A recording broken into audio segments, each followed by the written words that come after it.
a 7th grade, let me repeat, 7th grade girl was just forced to give birth in Mississippi because that state legislation decided that they do not want any women to have female reproductive care. And now we really know they meant all women. If that sentence just didn't sicken you a little bit, I don't really know what to tell you. The thought of a 7th grader even walking in a room pregnant,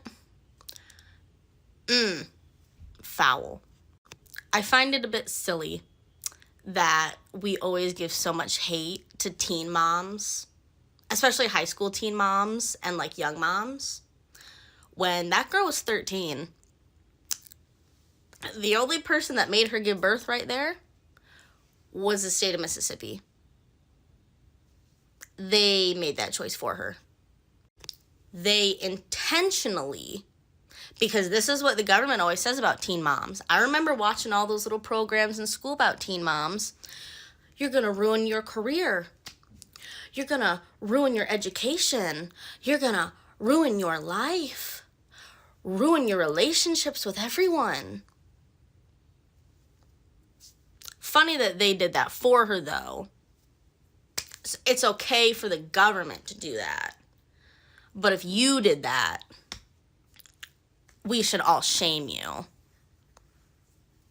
That's bonkers to me. That's insane. I don't even know why we even shame teen moms, because truly, I think that's the hardest gig on the planet, being a mom. Being a mom at any age, hardest gig.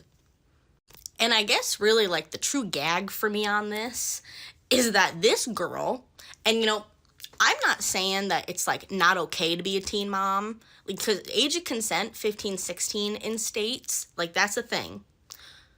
But she's 13, so in every sense of the word, her being pregnant is so wrong.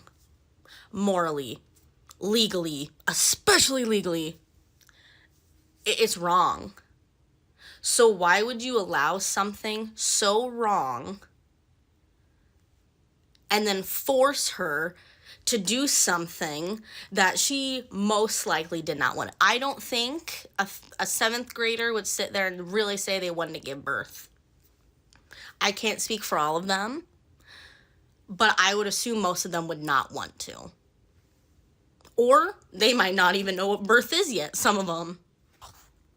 And I know France, they quite literally put it out to the whole world, and they were like, hey, gals, girlies, come on over if you need help, because we'll support you. And honestly, that just message, I think it gave a lot of people at least some hope, maybe a lot of girlies out there, that maybe we'll get rights to our bodies back. Because truly, I find it utterly hilarious that our one organ is so heavily guarded, so heavily put upon. But there's nothing on a guy's body that is heavily guarded and jailed and bombarded and made to feel shameful about 24/7.